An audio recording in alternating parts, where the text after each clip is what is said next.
ಸ್ನೇಹಿತರೆ ನಮಸ್ತೆ, ನಿಮ್ಮೆಲ್ಲರಿಗೂ ಶುಭ ದಿನ. ನಾನು ಈಗ ಡಬಲ್ ರೋಡ್ KH ರೋಡಿಂದ ಮೈಸೂರು ಬ್ಯಾಂಕಿಗೆ ಇಳಿಬೇಕಾಯ್ತು. ನಾನು ಈ ಬಸ್ ಏನು ಮಾಡ್ಬಿಟ್ಟು ನೇರವಾಗಿ ಎತ್ಕೊಂಡು ಬಂದ್ಬಿಟ್ಟು ಆ ಮೈಸೂರು ಬ್ಯಾಂಕ್ ಸ್ಟಾಪ್ ಇದೆಯಲ್ಲ, ನಮ್ಮ ಮನೆಗೆಲ್ಲ ಕರ್ಕೊಂಡು ಹೋಗಿಂತ ನಾನು ಹೇಳೋದಿಲ್ಲ. ಆ ಸ್ಟಾಪ್ ಹತ್ರ ನಿಲ್ಲಿಸಿದೆ. ಮೈಸೂರು ಬ್ಯಾಂಕ್ ಇದೆಯಲ್ಲ ಸಿಗ್ನಲ್ ಬಿಟ್ಟು ಮುಂದೆ ಬಂದು ನಿಲ್ಲಿಸ್ಬಿಟ್ಟವ್ರು. ಅದು ನಿಲ್ಲಿಸ್ಬಿಟ್ಟು ಇದು ನಿಮ್ಗೆಲ್ಲರಿಗೂ ಗೊತ್ತಿರೋ ವಿಷಯ. ನಿನ್ನೆ ಕೂಡ ಆಕ್ಸಿಡೆಂಟ್ ಆಯಿತು. ಒಂದು ಮಾರಣಿಸ್ತ ದೇವರಾಜಸ್ ರೋಡಲ್ಲಿ ಆಕ್ಸಿಡೆಂಟ್ ಆಯಿತು.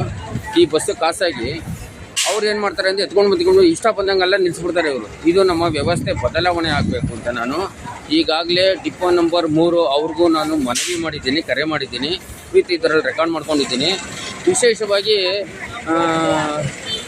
ಬೆಂಗಳೂರು ಮಹಾನಗರ ಸಾರಿಗೆ ಸಂಸ್ಥೆ ಸಹಾಯವಾಣಿ ಕೂಡ ಕಂಪ್ಲೇಂಟ್ ಮಾಡಿದ್ದೀನಿ. ಈ ರೀತಿ ಖಾಸಗಿ ಬಸ್ಗಳನ್ನ ಎತ್ಕೊಂಡು ಬಂದು ಅವ್ರಿಗೆ ಎಲ್ಲೆಲ್ಲಿ ಇಷ್ಟ ಆಗುತ್ತೆ ಅಲ್ಲೆಲ್ಲಿ ನಿಲ್ಸ್ಕೊಂಡು ಬಿಡೋದು.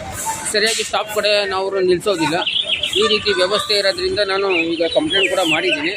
ಸಂಬಂಧಪಟ್ಟ ಮಾನ್ಯ ಶ್ರೀಯುತ ಸಾರಿಗೆ ಸಚಿವರಾದ ಭೈರತಿ ಸುರೇಶ್ ಅವರಿಗೆ ಈ ವಿಡಿಯೋ ಟ್ಯಾಗ್ ಮಾಡ್ತೀನಿ. ಮತ್ತು ವಿಶೇಷವಾಗಿ ಪ್ರತಿಯೊಬ್ಬರು ಪ್ರಶ್ನೆ ಮಾಡಬೇಕಲ್ವಾ, ಅದರಿಂದ ನಾನು ಈಗ ಮೆಜೆಸ್ಟಿಕ್ ಬಂದು ಇಳಿದು ಈಗ ನಾನು ಶಿಕ್ಷಕರ ಸದನದ ಹತ್ರ ಹೋಗ್ಬೇಕಾದ್ರೆ ಮಾಲಿಸ್ ಹತ್ರ ಇಟ್ಬಿಟ್ಟು ನಡ್ಕೊಂಡು ಹೋಗ್ಬೇಕು ನಮ್ಮ ವ್ಯವಸ್ಥೆ. ಅದರಿಂದ ಒಂದು ಚಿಕ್ಕ ಜಾಗೃತಿ